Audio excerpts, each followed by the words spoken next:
नमस्कार दोस्तों, welcome to our channel. आज हम आपके लिए इंडियन पॉलिटी के 25 क्वेश्चंस की सीरीज़ लेके आए हैं और ये 1000 क्वेश्चन सीरीज़ होगी टोटल। ठीक है, तो इसमें ये पार्ट 1 है इसका। तो आइए क्वेश्चन पे चलते हैं। वह प्रथम प्रधानमंत्री कौन है जिन्होंने संसद सत्र में उपस्थित हुए बिना ही त्यागपत्र दे दिया था? मोरारजी देसाई, श्रीमती इंदिरा गांधी, चौधरी चरण सिंह या लाल बहादुर शास्त्री? तो ऑप्शन सी जो है इसमें ये करेक्ट है। इन्होंने दे दिया था क्योंकि इनके खिलाफ जो है अविश्वास प्रस्ताव जो है लाया गया था। ठीक है, तो इन्होंने जो है त्यागपत्र जो है दे दिया था। ठीक है, वहाँ पे चौधरी चरण सिंह ने इन्होंने संसद का जो है एक भी सत्र का जो भी सामना भी नहीं किया था। नेक्स्ट है, सामूहिक रूप से मंत्रिपरिषद किसके प्रति उत्तरदायी होता है? राष्ट्रपति के, प्रधानमंत्री के, लोकसभा के या संसद के?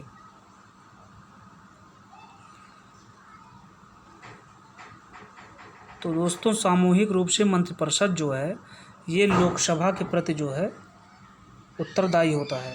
ठीक है, और अगर ये इसी को आप व्यक्तिगत रूप से कहें कि मंत्रिपरिषद किसके प्रति उत्तरदायी होता है, तो यह राष्ट्रपति के प्रति जो है ये उत्तरदायी होता है व्यक्तिगत रूप से।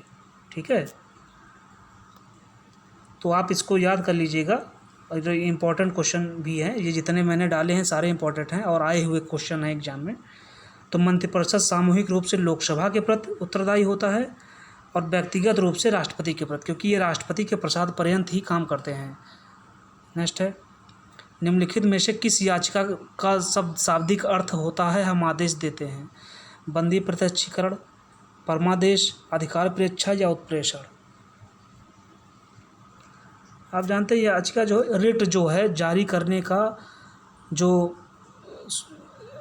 हाई कोर्ट हो गया हमारा या सुप्रीम कोर्ट हो गया, इन्हीं दो को पावर है रिट जारी करने का। हाई कोर्ट जो है वो आर्टिकल 226 के तहत रिट जारी करता है और सुप्रीम कोर्ट जो है वो आर्टिकल 32 के तहत दोस्तों जारी करता है हमारा ये रिट। ठीक है, तो इसमें जो है जो हम आदेश देते हैं ये परमादेश का जो है शाब्दिक अर्थ है। तो इसमें ऑप्शन बी जो है ये करेक्ट होगा। नेक्स्ट है, भारतीय संविधान में राज्य के नीति निर्देशक सिद्धांतों को शामिल करने के पीछे मुख्य उद्देश्य क्या था? कल्याणकारी राज्य की स्थापना करना, धर्मनिरपेक्ष राज्य की स्थापना करना, सरकार के निरंकुश कार्यों पर नियंत्रण रखना या नागरिकों के विकास के लिए सर्वोत्तम अवसर प्रदान करना?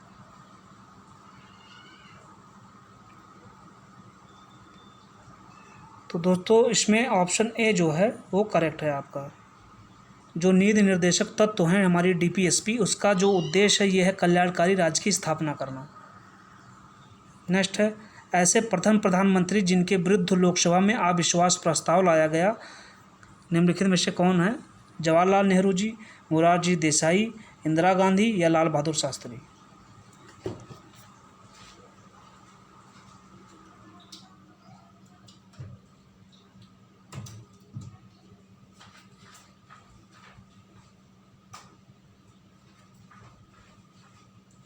तो दोस्तों, इसमें आपका ऑप्शन ए जो है ये करेक्ट है। सर्वप्रथम लोकसभा में अविश्वास प्रस्ताव जवाहरलाल नेहरू जी के खिलाफ लाया गया था और ये लाया किसने था? ये जेबी कृपलानी जी ने जो है लाया था लोकसभा में। ठीक है, भारतीय संविधान के अनुसार संपत्ति का अधिकार क्या है? मूलभूत अधिकार, विधिक अधिकार, दोनों या इनमें से कोई नहीं? दोस्तों, ये जो संपत्ति का अधिकार है ये पहले हमारा मूल अधिकार के अंतर्गत आता था, हमारी फंडामेंटल राइट के अंतर्गत आता था आर्टिकल 31 के तहत। लेकिन इसको संशोधन करके जो है ये अब आर्टिकल 300 का में जो है ये रख दिया गया है और इसको अब मूल अधिकार से हटा के विधिक अधिकार, एक कानूनी अधिकार के तौर पर इसको लागू कर दिया गया है। ठीक है, तो इसमें ऑप्शन बी जो है आपका ये करेक्ट होगा। अब ये मूल अधिकार ना रह के अब ये विधिक अधिकार हो गया है आर्टिकल 300 का के तहत। नेक्स्ट है, लोकसभा में राज्यों को किस आधार पर सीटें आवंटित होती हैं? जनसंख्या के आधार पर, क्षेत्रफल के आधार पर, गरीबी के आधार पर या भाषा के आधार पर?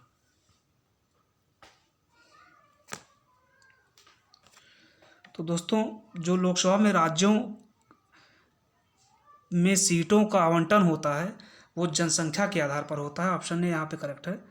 और वो भी किस सन की जनसंख्या की गणना के आधार पर होता है। तो ये आप जान लीजिए कि 1971 की जनसंख्या की मतगणना गणना के आधार पे ये जो है अभी भी सीटें ये आवंटित होती है। और ये 2026 तक 1971 की ही जनगणना जो है ली जाएगी सीटों के आवंटन के लिए। ठीक है। नेक्स्ट, मत देने का अधिकार होता है एक राजनीतिक अधिकार, एक नागरिक अधिकार, एक आर्थिक अधिकार या एक कानूनी अधिकार। तो दोस्तों यहाँ पे ऑप्शन बी जो है आपका ये करेक्ट होगा। मत देने का अधिकार जो है एक नागरिक का अधिकार है। संविधान का कौन सा अंश भारत के नागरिकों को आर्थिक न्याय प्रदान करने का संकेत करता है? राज्य के नीति निर्देशक तत्व, मौलिक अधिकार, प्रस्तावना या उपरोक्त सभी। तो जो नीति निर्देशक तत्व है भारत का DPSP, ये जो है हमें आर्थिक न्याय प्रदान करने का संकेत देता है। और ये किस आर्टिकल में है? ये 39 जो है, आर्टिकल 39 के अंतर्गत में इसका वर्णन है DPSP में। नेक्स्ट है, कौन सा संवैधानिक संशोधन राज्यों से चुने जाने वाले लोकसभा के सदस्यों की संख्या बढ़ाने से संबंधित है? 6वां तथा 22वां, 13वां तथा 38वां, 7वां तथा 31वां या 11वां तथा 42वां? आप जानते हैं कि मूल संविधान में जो है लोकसभा के सदस्यों की संख्या ये 500 थी। ठीक है। और इसमें ऑप्शन सी जो है आपका करेक्ट होगा। तो 7वें संशोधन के अनुसार इसको बढ़ा के 525 कर दिया गया था। ठीक। और जब 31वां संशोधन हुआ उसके बाद तो इसको बढ़ा के 545 कर दिया गया था। ठीक। तो 7वां और 31वें संशोधन में जो है ये जितने भी दिए गए हैं ऑप्शन, इसमें जो है 7वें संशोधन के अनुसार 500 से सीटें बढ़ा के 525 कर दी गई थी और 31वें संशोधन में 525 से 545 कर दी गई थी सीटें। और 7वां संविधान संशोधन जो हुआ था ये 1956 में हुआ था। 31वां संविधान संशोधन जो हुआ था ये 1974 में हुआ था। निम्नलिखित निर्देशक सिद्धांतों में से वह सिद्धांत कौन सा है जिसे गांधीवादी सिद्धांत कहा जाता है? श्रमिकों तथा बच्चों का संरक्षण, स्वशासन के प्रभावी एकलों के रूप में ग्राम पंचायत का संगठन, पुरुषों एवं महिलाओं के लिए सामान्य कार्य या कार्यपालिका से न्यायपालिका को पृथक करना। गांधीवादी सिद्धांत वो है दोस्तों जिसमें जो गांधी जी चाहते थे कि ऐसा हमारे देश में हो। तो गांधी जी के जो सिद्धांत थे वो DPSP में हमारे वर्णित हैं, जिनमें एक तो आपका ये ऑप्शन बी है, ग्राम पंचायत का संगठन। वो चाहते थे ग्राम पंचायत का संगठन हो। सहकार, दूसरा था सहकारी समितियों को बढ़ावा देना। इस तरह से जो है उनके सिद्धांत थे। तो इसमें ऑप्शन नंबर बी जो है ये सही होगा। अभी ग्राम पंचायत संगठन जो है किस में आता है? तो ये DPSP में हमारा जो है आता है। ठीक है, ये ध्यान रखिएगा आप लोग। नेक्स्ट है,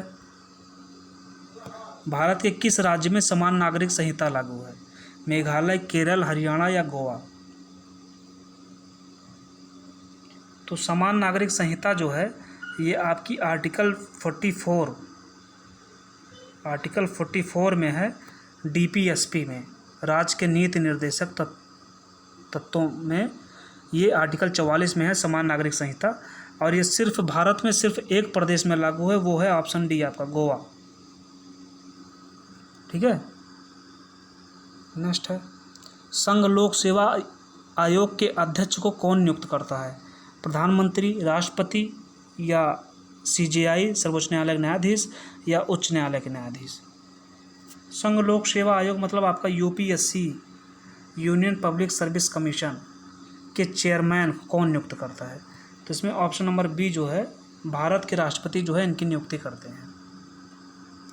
और अगर इसमें कहा जाए राज्य लोक सेवा आयोग को कौन नियुक्त करता है, तो उसको राज्यपाल नियुक्त करता है, लेकिन अगर उसको पदमुक्ति करनी है तो वो राष्ट्रपति करेगा।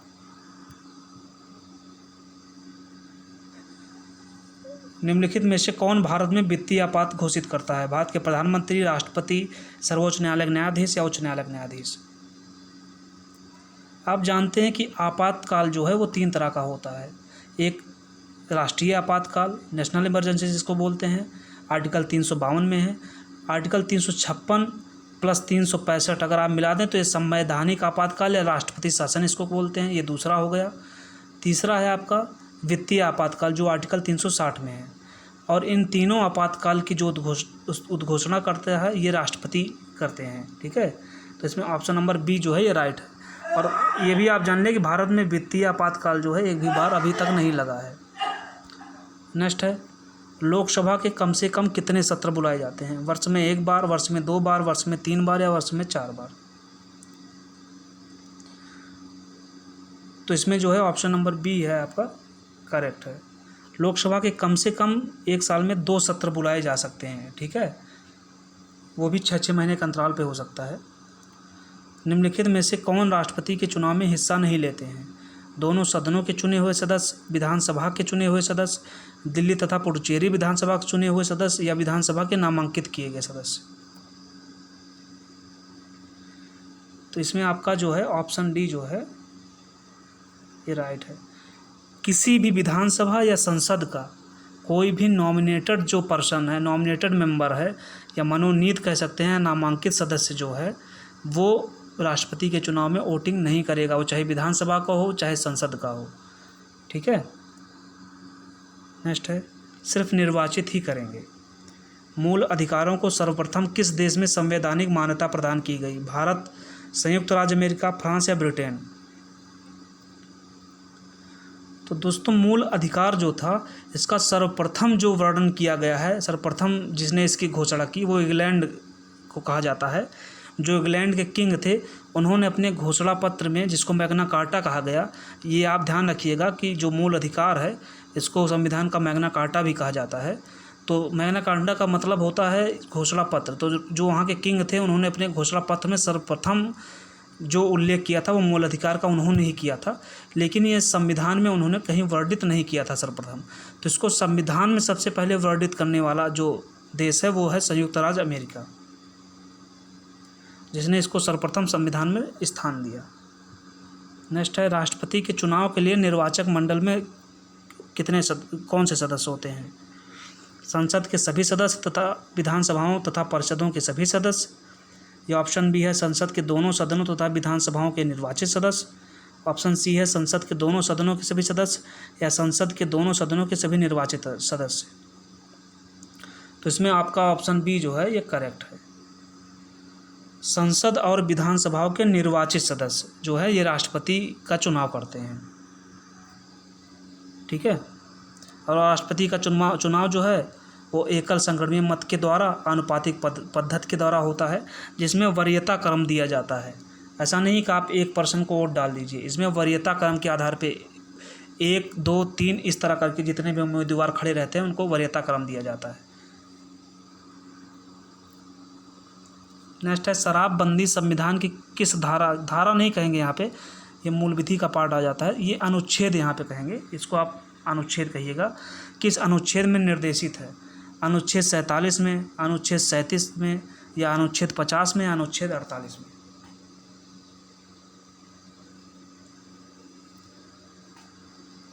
शराबबंदी का मतलब है इधर मद्य निषेध, और आप जानते हैं कि मद्य निषेध का जो वर्णन है ये हमारा आर्टिकल 47 के अंतर्गत है। और ये कहाँ वर्णित है? ये DPSP में, आपके राज्य के नीति निर्देशक तत्व में जो है आर्टिकल 47 में मद्य निषेध का वर्णन किया गया है। नेक्स्ट है भारत में उच्चतम न्यायालय ने निम्नलिखित मामलों में से किसमें माना था कि मौलिक अधिकारों में संशोधन नहीं किया जा सकता है? एक गोपालन का मामले में, या केशवानंद भारती के वाद में, या MC मेहता के वाद में, या गोलकनाथ के मामले में? तो जो उच्चतम न्यायालय ने सर्वप्रथम ये माना था मौलिक अधिकारों में संशोधन नहीं किया जा सकता है, ये ऑप्शन डी गोलकनाथ के मामले में सर्वप्रथम माना था। नेक्स्ट नीति निर्देशक तत्वों का क्रियान्वयन निम्नलिखित में से किस पर निर्भर करता है? स्वतंत्र न्यायपालिका पर, राष्ट्रपति की इच्छा पर, सशक्त विपक्ष पर, या सरकार के पास उपलब्ध संसाधनों पर।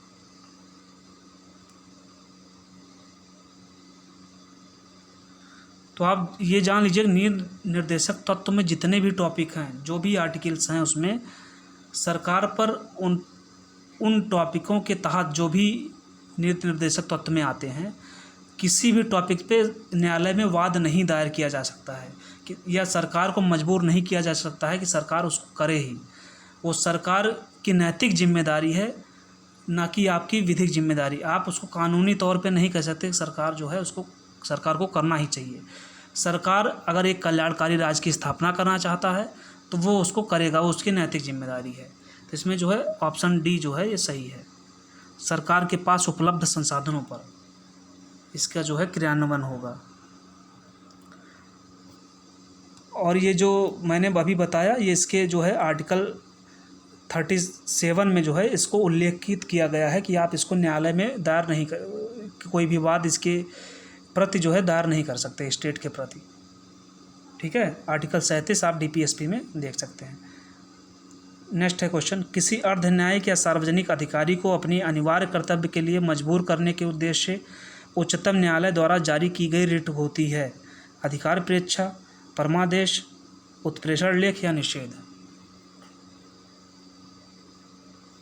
तो आप जानते हैं कि कोई भी ये किसी भी अधिकारी को अगर आदेश दे रहा है तो ये परमादेश के अंतर्गत ही आएगा। यदि कोई भी कोर्ट, वो चाहे उच्च न्यायालय हो या उच्चतम न्यायालय हो, क्योंकि रिट जारी करने की शक्ति सिर्फ इन्हीं दो न्यायालय के पास है, जिसमें उच्च न्यायालय को, हाई कोर्ट को आर्टिकल 226 के तहत है और उच्चतम न्यायालय को आर्टिकल 32 के तहत रिट जारी करने की शक्ति। तो जो भी ये आदेश देंगे ये परमादेश कहलाएगा। नेक्स्ट है, संविधान के किस अनुच्छेद के प्रावधानों के अंतर्गत भारत सरकार द्वारा भारत रत्न, पद्म विभूषण आदि अलंकरण प्रदान किए जाते हैं? अनुच्छेद 15, अनुच्छेद 18, अनुच्छेद 21 या अनुच्छेद 23। तो आपका ये मूल अधिकार के अंतर्गत आएगा। तो जो है ये ऑप्शन भी इसमें राइट है। अनुच्छेद 18 के तहत जो है ये उपाधियों से रिलेटेड जो भी अलंकरण प्रदान किए जाते हैं, उपाधियों का अंत भी इसमें आता है। तो ये अनुच्छेद 18 के अंतर्गत जो है मूल अधिकार में आएगा, भाग 2 में। भाग 3 में तो नेक्स्ट क्वेश्चन है, जब राष्ट्रपति मृत्यु, त्यागपत्र, पदच्युत या अन्य कारणों से अपने कर्तव्य को नहीं निभा सकता है तो उपराष्ट्रपति कितने समय तक राष्ट्रपति के रूप में कार्य करता है? 5 ईयर्स, 1.5 ईयर्स, 1 ईयर और 6 मंथ। 5 साल, 1.5 वर्ष, 1 वर्ष या 6 माह। तो इसमें ऑप्शन डी जो है आपका ये करेक्ट होगा।